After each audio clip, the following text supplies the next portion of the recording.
నమస్కారం, వార్తలకు స్వాగతం. ముందుగా ముఖ్యాంశాలు.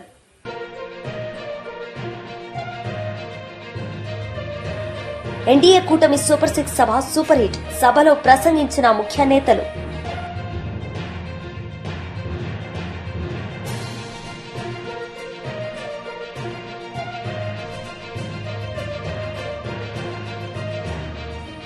బీఆర్ఎస్ లీడర్స్ మీడియా సమావేశం, పలు అంశాలపై వివరణ.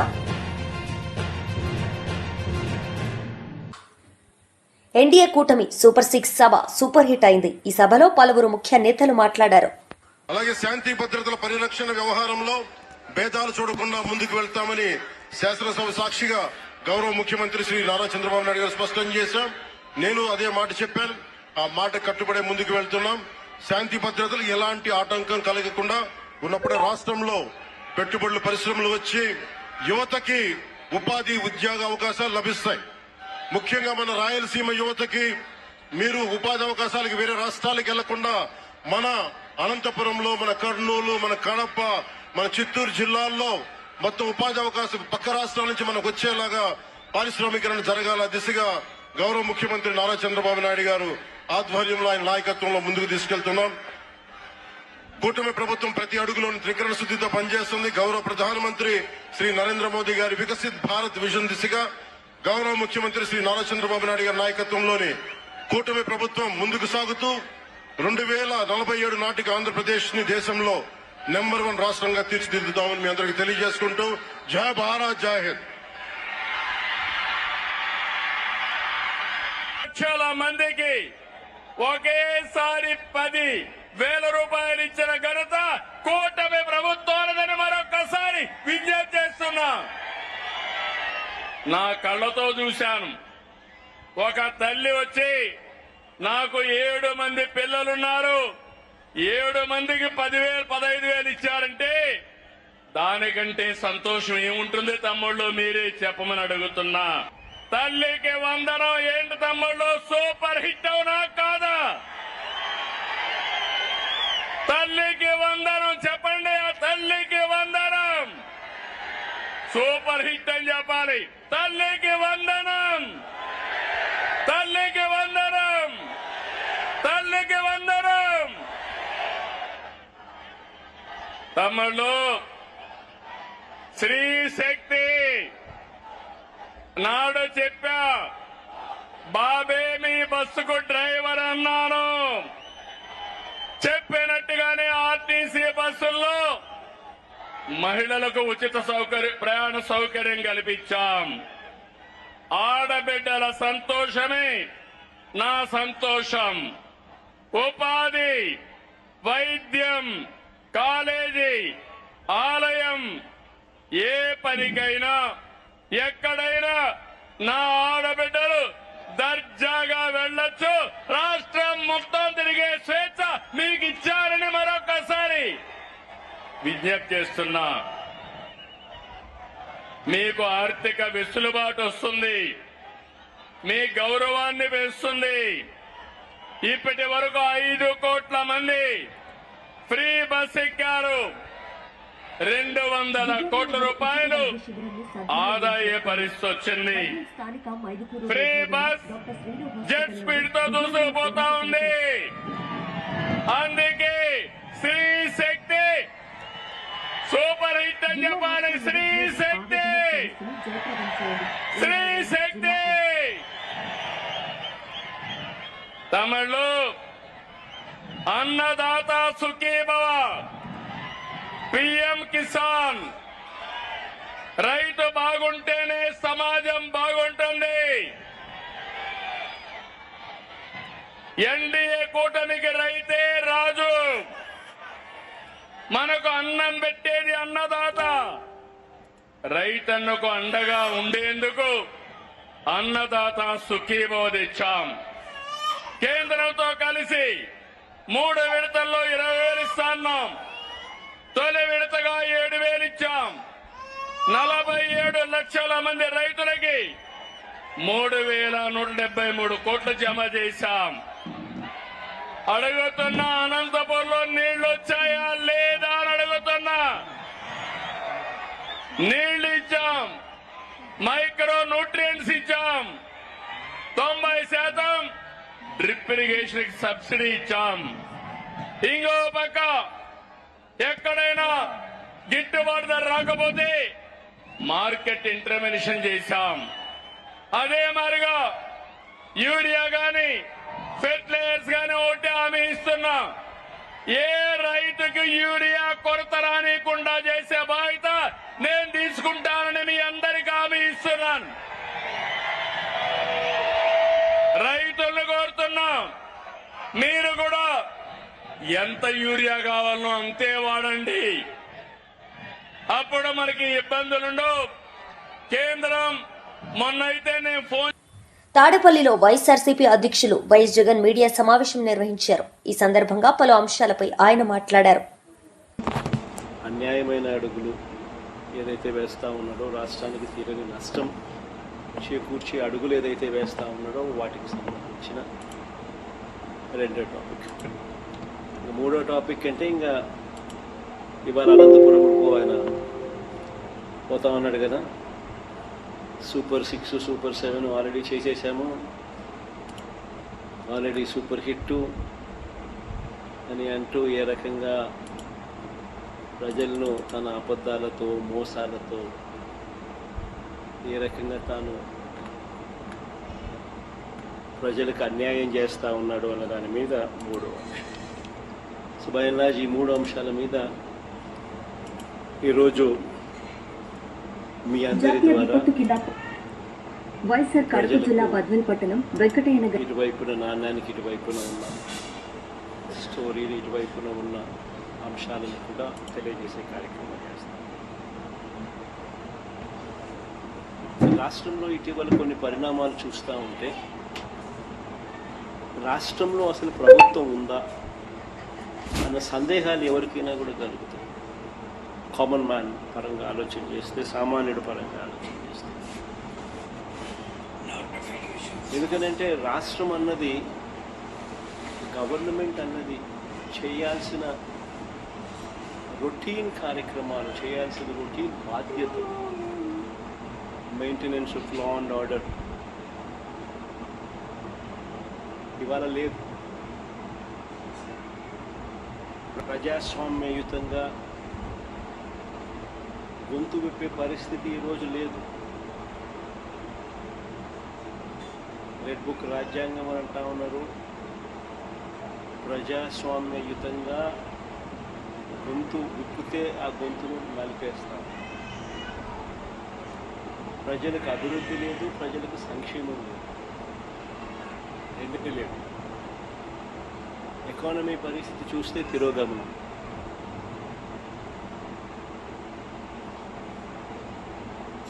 దేశంతో కంపేర్ చేస్తే రాష్ట్ర ఎకానమీ తిరోగమనంలో. ప్రజలకు అందుబాటులో ఉండాల్సిన ఏ ప్రభుత్వమైనా ప్రజలకు తన కనీస ధర్మంగా అందుబాటులో ఉంచాల్సిన విద్య, వైద్యం, వ్యవసాయం ఈరోజు ప్రైవేట్ వ్యక్తుల దోపిడీకి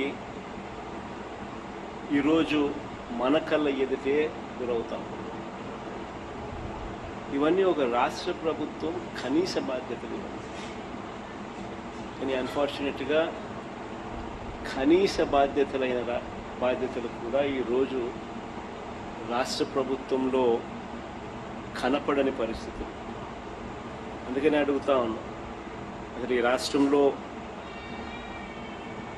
పాలన అనేది సాగుతూ ఉన్నది ప్రజల కోసం సాగుతూ ఉందా, లేకపోతే దోపిడీదారుల కోసం ఈ పాలన సాగుతూ ఉందా అన్నది నిజంగా అర్థం కాని విషయం. ఒక క్వశ్చన్ మార్క్.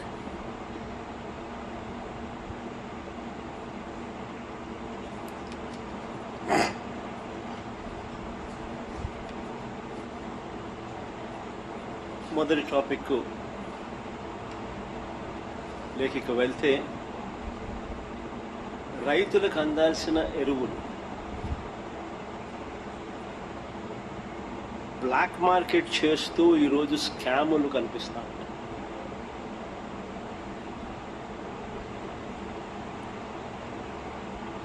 దాన్ని నిరసిస్తూ మా పార్టీకి సంబంధించిన నాయకులు, కార్యకర్తలు రైతులకు తోడుగా నిలబడుతూ రైతుల పక్షాన రైతులతో కలిసి ఆర్డీఓలకు నిన్న అర్జీ ఇచ్చే కార్యక్రమం చేశారు. ఆశ్చర్యం ఏమిటంటే రైతుల తరపున మేము చేసే ఈ కార్యక్రమం అడ్డుకుంటూ ఏకంగా పోలీసులు దీన్ని అణగదొక్కే కార్యక్రమం ఏ మాదిరిగా చేస్తారు అని చెప్పి చూస్తే ఆ నోటీసులు ఒకసారి చూపించండి, ఒకసారి ప్లే చేయండి ఒకసారి.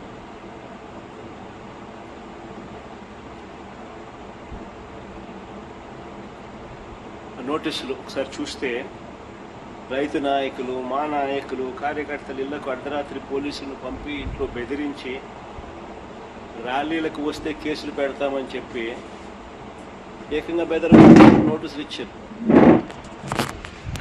బీఆర్ఎస్ లీడర్స్ మీడియా సమావేశం నిర్వహించారు. ఈ సందర్భంగా పలు అంశాలపై వారు మాట్లాడారు.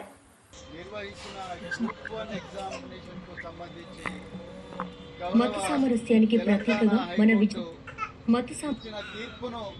మత సామరస్యాన్ని వేదికపై పిలిచి ఈ గ్రూప్ 1 ఎగ్జామినేషన్ మళ్ళీ రద్దు చేసి మళ్ళీ కండక్ట్ చేయాలి అని చెప్పి ఈరోజు భారత రాష్ట్ర సమితి తరఫున మా సీనియర్ నాయకులు ఎమ్మెల్సీ శ్రీ డాక్టర్ దాసోజీ శ్రవణ్ గారి నాయకత్వంలో నేను, అదేవిధంగా బీఆర్ఎస్ నాయకులు, మిగతా సీనియర్ నాయకులు అందరం కూడా కలిసి మరి ఈరోజు టీఎస్పీఎస్సీ, టీజీపీఎస్సీ ఆఫీస్ దగ్గర రిప్రజెంటేషన్ ఇవ్వడం జరిగింది. మరి ముందు అపాయింట్మెంట్ తీసుకున్నా కూడా మరి చైర్మన్ గారు ఎందుకో మరి లేకుండా పోయారు. మరి మేము ఈరోజు ఆ రిప్రజెంటేషన్ సెక్రటరీ గారికి ఇవ్వడం జరిగింది. నిజానికి ఈరోజు రేవంత్ రెడ్డి ప్రభుత్వం అసమర్థ పాలనకు ఇది ఒక తార్కాణం. ఈ గ్రూప్ 1 ఎగ్జామినేషన్ అనేది కేవలం సోనియా గాంధీ గారి కళ్ళల్లో ఆనందం చూడడానికి, కాంగ్రెస్ నాయకులకు లాభం చేకూర్చడానికి, వాళ్ళ క్యాండిడేట్లకు లాభం చేకూర్చడానికే ఈ హడావిడిగా ఈ జీవో 29 తీసుకొచ్చి అదేవిధంగా ఆదరాబాదరాగా ఈ ఎగ్జామ్ ను తూతూ మంత్రంగా నడిపించి ఇష్టం వచ్చినట్టు కూడా ఎగ్జామినేషన్ హాల్స్ పెట్టి అదేవిధంగా క్యాండిడేట్లను ర్యాండమైజ్డ్ ప్రొసీజర్ ప్రకారం అలాట్ చేయకుండా వాళ్ళని ఇష్టం వచ్చినట్టుగా మరి అలాట్ చేసి అదేవిధంగా మూల్యాంకనంలో కూడా అన్ని తప్పులు, ఒకటో తరగతి పేపర్ దిద్దే ఉపాధ్యాయుడు కూడా తప్పులు చేయడు. కానీ అలా టీజీపీఎస్సీ అధికారులు అన్ని తప్పులు చేసి ఇలా వేలాది మంది నిరుద్యోగుల నోట్ల మట్టి కొట్టిండ్రు. ఇలా తెలంగాణ తెచ్చుకున్న తర్వాత మరి గ్రూప్ 1 ఉద్యోగాలు వచ్చి వాళ్ళందరూ కూడా మరి సర్వీసులో మంచిగా పనిచేసి ఐఏఎస్లు, ఐపీఎస్లు కానీ రిజల్ట్ పబ్లిష్ చేయండి అన్నారు. అందుకొరికి మీ తప్పులు జరిగినాయి. అదేవిధంగా కాంగ్రెస్ నాయకులు ఒక పెద్ద కుంభకోణానికి తెరదీస్తుంది. ఇలా మీరు మీడియాలో చూస్తున్నారు, కొంతమంది పేరు చెప్పడానికి ఇష్టం లేని అభ్యర్థులు, కొంతమంది కాంగ్రెస్ నాయకులు వాళ్ళ దగ్గర నుంచి డబ్బులు అడిగినట్టుగా వాళ్ళు మీడియాలో చెప్తా ఉన్నారు. ఒక ట్రాన్స్ఫర్ కే మేము కాంగ్రెస్ వల్ల 30 లక్షలు తీసుకుంటాము, మీరు గ్రూప్ 1 ఉద్యోగం కావాలంటే 3 కోట్ల రూపాయలన్నా ఇవ్వరా అని చెప్పి కాంగ్రెస్ నాయకులు నిరుద్యోగులతో బేరసారాలు చేస్తున్నట్టుగా కూడా మీడియాలో వార్తలు వస్తున్నాయి. అయ్యా రేవంత్ రెడ్డి గారు, మీరు సిబిఐ విచారణ జరపాల్సింది కాళేశ్వరం ప్రాజెక్టు మీద కాదు, జనాల పొట్ట నింపే కాళేశ్వరం ప్రాజెక్టు మీద కాదు, నిరుద్యోగుల పొట్టగొట్టే ఈ ఎగ్జామినేషన్లు ఏవైతే అవకతవకలు ఉన్నాయో టీజీపీఎస్సీ వ్యవహారం మీద సిబిఐ ఎంక్వైరీ జరపాలి. నిజానికి ఇక్కడున్న ఈ కమిషన్ చైర్మన్, ఈ కమిషన్ సభ్యులు వాళ్ళ అసమర్థులని క్లియర్ గా ఇక్కడ తెలంగాణ ప్రజలకు అర్థమైపోయింది. ఎన్ని రోజులని నిరుద్యోగులను గోసపుచ్చుకుంటారు. జాబ్ క్యాలెండర్ ఇవ్వలేదు. ఆనాడు కేసీఆర్ గారు ఇచ్చిన ఏదైతే మరి నోటిఫికేషన్ ఉన్నాయో మా నోటిఫికేషన్ అని సిగ్గు లేకుండా ఇలా మీరు ప్రకటించుకుంటా ఉన్నారు. ఇచ్చింది కేవలం 6,000 ఉద్యోగాలు. కానీ ఇలా వేలాది మంది నిరుద్యోగుల నోట్లో మట్టి కొట్టిండ్రు. బీఆర్ఎస్ పార్టీ అందరూ నిరుద్యోగులకు న్యాయం జరిగేదాకా మేము పోరాటం చేస్తాం. పెద్దలు కేసీఆర్ గారు ఏవైతే నిరుద్యోగుల ప్రయోజనాల గుండెలో పెట్టుకొని కాపాడుకున్నారో, లక్షలాది మంది ఉద్యోగాలు ఇచ్చారో, మళ్లీ ఆ రోజులు వచ్చేదాకా నిరుద్యోగులకు మళ్లీ స్వర్ణయుగం వచ్చేదాకా పోరాడతాం. తప్పకుండా ఈ టీజీపీఎస్సీ వాళ్ళు మళ్లీ ఎగ్జామ్ పెట్టేదాకా ఈ బీజేపీ నాయకులు సంబరాలు జరుపుకున్నారు. ఈ సందర్భంగా బీజేపీ లీడర్లు మాట్లాడారు.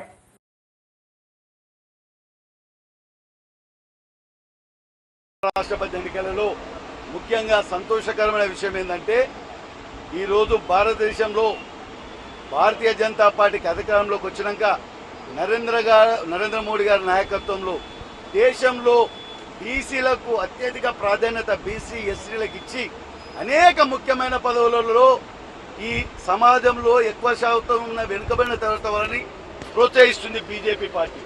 అందులో భాగంగానే రాధాకృష్ణ గారిని ఇప్పుడు ఉపరాష్ట్రపతిగా ఎన్నుకున్నారు. ఎందుకంటే ద్రౌపది ముర్ము గారిని చేశారు రాష్ట్రపతి. ఉపరాష్ట్రపతిగా బడుగు బలహీన వర్గాల బీసీ సమాజానికి చెందిన వ్యక్తిని ఉపరాష్ట్రపతిగా ఎన్నుకున్నందుకు ముఖ్యంగా దేశంలో ఉన్న అనేక మంది బీసీ ఎస్టీలు నరేంద్ర మోడీ గారు వచ్చిన తర్వాత ఈ దేశంలో ఎవరైతే వెనుకబడే తరగతులు ఉన్నారో వాళ్ళని అనేకులు ముఖ్యమైన పదవుల్లో తీసుకొచ్చి ఆ జాతికి మంచి గౌరవం ఇస్తున్న party BJP party. Narendra Modi గారు జేపీ నడ్డా గారికి కృతజ్ఞతలు చెప్పడానికి ఇవాళ ఓబీసీ మోర్చా తెలంగాణ వాళ్ళకి ధన్యవాదాలు తెలియజేసుకుంటూ మేము ఉపరాష్ట్రపతిగా బీసీ సమాజం చెందిన రాధాకృష్ణ గారిని ఎన్నికైనందుకు సంతోషం వ్యక్తం చేస్తూ ఈరోజు మేము ఆనంద చోళతో ఇక్కడ పండుగ చేసుకుంటున్నాం. మరొకసారి ఓబీసీ మోర్చా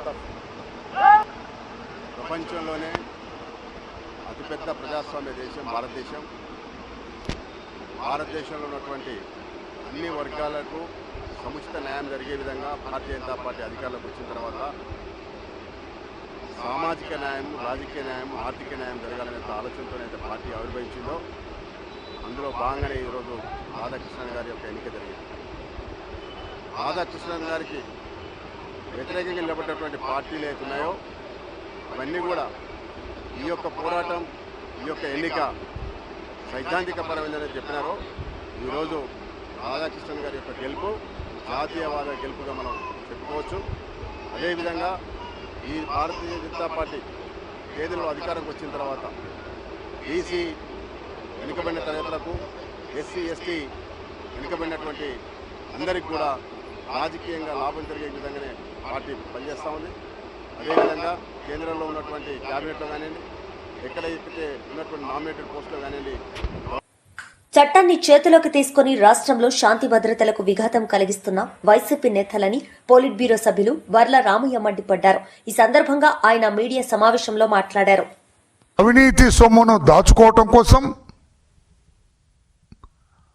ప్రభుత్వం నుంచి రక్షణ పొందటం కోసం, ప్రభుత్వ వ్యవస్థలను వాడుకోవటం కోసం రాజకీయ పార్టీ పెట్టారు తప్పితే జగన్మోహన్ రెడ్డి గారు ఈ వైకాపా పార్టీ పెట్టింది ప్రజాసేవ కోసం కాదు అని ఢంకా బజాయించి చెప్పగలను నేను. లేకపోతే ఈ అరాచకం ఏంటండి? మద్యం కుంభకోణం కేసు దర్యాప్తు చేస్తున్నారు సిట్. వాళ్ళు ఒక ప్రిలిమినరీ ఛార్జ్ షీట్ వేశారు. 3,500 కోట్ల రూపాయలు ప్రజాస్వామ్యం కొట్టేశారు వీళ్ళు. అది రాష్ట్ర ప్రజా ఉపయోగానికి ఉపయోగపడే డబ్బు అని స్పష్టంగా వాళ్ళు చెబుతూ ఉన్నారు. ఎవరెవరు కొట్టేశారు ఆధారాలతో సహా కోర్టుకు చూపిస్తూ ఉన్నారు. ఇంకా దర్యాప్తు కొనసాగుతుంది. ఇంకా కొంతమంది పెద్ద పెద్ద బడా తలలు ఇంకా ఇందులో ఉన్నాయి. ఆ బడా తలలు కూడా అరెస్ట్ అయ్యే అవకాశం ఉందని చెబుతూ ఉన్నారు. దర్యాప్తు still it is under investigation జరుగుతూ ఉన్నది. ఈ నేపథ్యంలో ఈ కేసులో కొంతమందిని అరెస్ట్ చేశారు. They are in judicial custody. నిన్న 3 బెయిల్ వచ్చింది. అందులో మాజీ ఐఏఎస్ ఆఫీసర్ ధనుంజయ రెడ్డి గారు, ఇంకో మాజీ ఐఏఎస్ ఆఫీసర్ కృష్ణమోహన్ రెడ్డి గారు, ఒక భారతీ సిమెంట్స్లో ఒక డైరెక్టర్ గోవిందప్ప బాలాజీ గారు, వీళ్ళు 3 కూడా అరెస్ట్ అయ్యారు. They have played an important role. ఈ మద్యం కుంభకోణంలో చాలా ప్రధానమైన పాత్ర పోషించారని 110 రోజుల క్రితం ఈ ధనుంజయ రెడ్డిని, కృష్ణమోహన్ రెడ్డి గారిని అరెస్ట్ చేసినప్పుడు సిట్ వాళ్ళ ద్వారా పత్రికలకు తెలిసింది. లేకపోతే ఎలా తెలిసిందో పత్రికల్లో వచ్చింది. వాళ్ళు 114 రోజులు రిమాండ్లో ఉన్నారు. నిన్న న్యాయస్థానం బెయిల్ ఇచ్చింది. ఆ గోవిందప్ప అనే ఆయన 117 రోజులు ఉన్నాడు. వీళ్ళకంటే 3 రోజుల ముందు అతన్ని అరెస్ట్ చేశారు. బెయిల్ వచ్చింది. బెయిల్ ఎలా వచ్చింది, ఎందుకు వచ్చింది నేను అడగట్లేదు, అందులోకి నేను వెళ్ళను. బెయిల్ అనేది జడ్జి గారి ఇష్టం, అది ఆయన సాటిస్ఫై అయితే ఇవ్వచ్చు. అది that is his prerogative legally. I don't comment on that. కొంతమంది మా వాళ్ళు అంటున్నారు 100 రూపాయల సారా మద్యం కుంభకోణంలో ఆనాటి ఢిల్లీ ముఖ్యమంత్రి కేజ్రీవాల్ గారు 160 రోజులు జైల్లో ఉన్నారు. 160 రోజుల తర్వాత బెయిల్ వచ్చింది. మరి ఇక్కడ ధనుంజయ రెడ్డి గారు ఒక ఐఏఎస్ ఆఫీసర్, మాజీ, ఆయన ముఖ్యమంత్రి గారి పేషీలో ఉన్నప్పుడు ఈయనే డిఫాక్టో ముఖ్యమంత్రి పాపం అంటే జగన్మోహన్ రెడ్డి ఆట్టే పట్టించుకునేవాళ్ళు కాదు, ఆ ఫైల్స్ ఆయన చదివేవాళ్ళు కాదు, ఇంగ్లీష్లో ఫైల్స్ ఉంటాయి, ఇవన్నీ ఆయన చూసేవాళ్ళు కాదు, అంతా ధనుంజయ రెడ్డి గారే చేసేవాళ్ళు అని చెప్పి నానుడి, అందరు ప్రజా వాక్కు అది. ఆ రోజున ఐఏఎస్ ఆఫీసర్, అతను పార్టీ నాయకుడు కాదు. Dhanunjaya Reddy is not from YSR Congress party. అలాగే ముఖ్యమంత్రికి ఓఎస్డీగా పనిచేసిన కృష్ణమోహన్ రెడ్డి, ఆయన ఒక ఐఏఎస్ ఆఫీసర్, వైసీపీ క్యాండిడేట్ కాదు ఆయన. ఈ గోవిందప్ప బాలాజీ కూడా డైరెక్టర్ సిమెంట్ ఫ్యాక్టరీలో, భారతి సిమెంట్ ఫ్యాక్టరీలో. అతను కూడా నాకు తెలిసి వైఎస్ఆర్ పార్టీ సభ్యత్వం ఉన్న మనిషి కాదేమో. వీళ్ళు రిలీజ్ అయినారు. కానీ అక్కడ ముఖ్యమంత్రికి 100 కోట్ల రూపాయల కుంభకోణంలో 166 రోజుల వరకు కూడా బెయిల్ రాలేదు. ఇక్కడ ధనంజయ రెడ్డి గారికి, కృష్ణమోహన్ రెడ్డి గారికి 114 రోజులు, గోవిందప్ప గారికి 117 రోజుల్లో బెయిల్ వచ్చింది. ఇక్కడ 3,500 కోట్ల రూపాయల కుంభకోణం. నేను బెయిల్ చేయాలని కాదు, నేను జడ్జి గారి విచక్షణని నేను ప్రశ్నించటం లేదు. టీటీడీ మాజీ చైర్మన్, వైఎస్ఆర్సీపీ రాష్ట్ర అధికార ప్రతినిధి భూమన కరుణాకర్ రెడ్డి ప్రెస్ మీట్ నిర్వహించారు. ఈ సందర్భంగా పలు అంశాలపై ఆయన మాట్లాడారు. కానీ ఆయన గారు బాధ్యతలు స్వీకరించినప్పటి నుంచి కొండ మీద ఏదో ఒక రకమైన వివాదం అనునిత్యము నిరంతరాయంగా జరుగుతున్న విషయం కూడా అందరికీ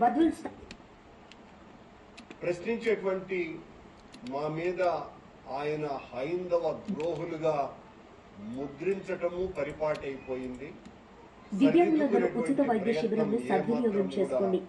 బద్వేల్ స్థానిక మైదుకూరు రోడ్లో ఉన్న డాక్టర్ శ్రీను హాస్పిటల్ నందు దివ్యాంగుల పోరాట సమితి నాయకులతో సమావేశం గావించడమైంది. ఈ సమావేశంలో ఆ సంఘం రాష్ట్ర అధ్యక్షులు ఇండ్ల ఓబులసి మాట్లాడుతూ దివ్యాంగులకు ఉచితంగా వైద్య సేవలు అందించడం చాలా గొప్ప సేవ అన్నారు. ఈ శిబిరంలో దివ్యాంగులందరూ పాల్గొని వైద్య సేవలను సద్వినియోగం చేసుకోవాలని కోరారు. డాక్టర్ శ్రీనివాసులు గారు మాట్లాడుతూ డాక్టర్ శ్రీను హాస్పిటల్ నందు doctor D Indira Neelamani MBBS MD physician గారు మరియు doctor D Bharani, Sri Hamsini, MPT, MIAP డాక్టర్లతో దివ్యాంగులకు ఎముకల సాంద్రత, షుగర్ మరియు బీపీ వైద్య పరీక్షలు చేయడంతో పాటు కాల్షియం మాత్రలు దివ్యాంగులందరూ ఉచిత వైద్య శిబిరంను సద్వినియోగం చేసుకోండి.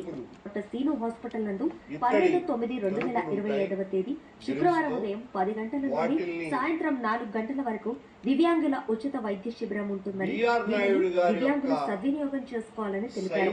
సమావేశం ఆ సంఘం నాయకులు చింతకుంట రఫీ, గంగనపల్లి మురళి, ప్రసాద్, మౌలాలి, బాలరాజు తదితరులు పాల్గొన్నారు. ఇది శ్రీవారి ఆలయమా, TV5 కార్యాలయమా అన్నంతగా అందరికీ అచ్చెరువు కలిగించే విధంగా వారు ప్రవర్తించటం జరిగింది. అక్కడ చూడండి, శ్రీవారి సైన్యంలో పనిచేసేటువంటి వాళ్ళు కాకుండా బిఆర్ నాయుడు గారి సైన్యంలో ఒక్కరు ఆ తాళం వేస్తున్నారు. చాలా నవ్వుతూ ఏ సంకేతం ఇవ్వదలుచుకున్నారు బిఆర్ నాయుడు గారు? బిఆర్ నాయుడు గారు మీకు సంబంధించినటువంటి ఒక వ్యక్తి, మీ సంస్థలో పనిచేసేటువంటి ఒక వ్యక్తి ఈ రకంగా మిమ్మల్ని మీరున్నారన్నటువంటి ధైర్యంతో మాకేమీ కాదులే అన్నటువంటి మీరిచ్చినటువంటి ఆహాన్ని ఆయన కొసరుగా స్వీకరించి ఆ తలుపులు వేస్తున్నారు. సరే, ఆయన వివరణ కూడా ఇచ్చాడు, నేను ఆ తలుపు వేయలేదు, నేను ఇంత ముందు వేశాను, అది వేశానని కూడా. అంటే ఈ వార్త వైరల్ అవుతున్నటువంటి కారణంగా బిఆర్ నాయుడు గారి భయంతో వివరణ ఇచ్చిన ఇది చాలా తప్పిదము. అది ఆలయానికి నీళ్లే తాగనాడా, దేవుడిని నీళ్లే తాగను. సాయంత్రం చాలాసార్లు చెప్తూ ఉంటారు ఆయన, నేను వాహనం వాడను, నీళ్లు తాగను అని. మీరు నీళ్లు తాకపోవచ్చు, వాహనం వాడకపోవచ్చును, అసలు హైందవుల గుండెల మీద తన్నుతున్నారు అన్న సంగతి మర్చిపోతండి. లోపల మీ సైన్యంలో ఒక ముఖ్యుడు మీకు కావలసినటువంటి వాళ్ళకందరికీ దర్శనాలు చేయించటంలో క్యూ లైన్ లో కులశేఖరపడి యువతల మీ ముఖ్యుడు ఒకడు పేరు చెప్పడం బాగుండదు. 24 గంటలు మీతోనే ఉండేటువంటి వ్యక్తి. ఆరతి ఇవ్వండి, ఓం నమో వెంకటేశ్వరండి, కళ్ళు మూసుకోకండి అని అక్కడ ఉన్నటువంటి డిప్యూటీ ఎగ్జిక్యూటివ్ ఆఫీసరు లేకపోతే అడిషనల్ ఈఓ అనేటువంటి మాటలు అంటూ వీళ్లకు దర్శనాలు చేయించే కార్యక్రమాలు కూడా చేస్తున్నాడు అని అక్కడ ఉన్నటువంటి అధికారుల నుంచి వచ్చినటువంటి ఫిర్యాదు. ఇది మీ నిర్వాకం. మీరు ధర్మాన్ని రక్షిస్తా, సాంప్రదాయాలను పూర్తిగా పరిరక్షిస్తా, జగన్మోహన్ రెడ్డి, కరుణాకర్ రెడ్డి, సుబ్బారెడ్డి వాళ్ళంతా పరమ నీచులు అని మాట్లాడేటువంటి బిఆర్ నాయుడు గారు అతను మీ మనిషి కాదని చెప్పగలరా? అతని పేరు శ్యామ్ నాయుడు గారు. మీ టీవీ సంస్థలో కొండ మీద ప్రతినిధి. అతను మా ఉద్యోగస్తుడు కాదని మీరు బుకాయించినా కూడా ఆయన పేరుతో సహా చెప్తున్నాం. అదో ఆయన మళ్ళీ లోకేష్ గారితోనూ, ఆమె అనిత గారితోనూ, ఇంకా చాలా ముఖ్యులతో, భువనేశ్వర్ గారితోనూ, ఇలా అందరితోనూ కూడా ఫోటోలు దిగినటువంటివి కూడా ఉన్నాయి. అంటే ఆయన మీ సంస్థలో ఉద్యోగిగానే కాకుండా తెలుగుదేశం పార్టీకి సంబంధించినటువంటి కార్యకర్తగాను, నాయకుడుగా కూడా వ్యవహరిస్తున్నాడేమో అనేటువంటి అనుమానాలు వచ్చే విధంగా ఆ ఫోటోలన్నీ కూడా స్పష్టంగా కనపడుతున్నాయి. వార్తలు ముగించే ముందు ముఖ్యాంశాలు మరోసారి.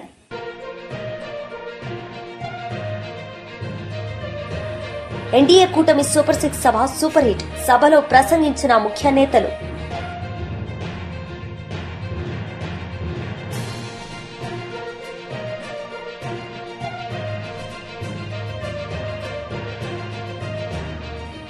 బీఆర్ఎస్ లీడర్స్ మీడియా సమావేశం, పలు అంశాలపై వివరణ. ఈ వార్తలు ఇంతటితో సమాప్తం. తిరిగి ప్రసారమయ్యే వార్తల్లో మళ్ళీ కలుద్దాం. అంతవరకు సెలవు. నమస్తే.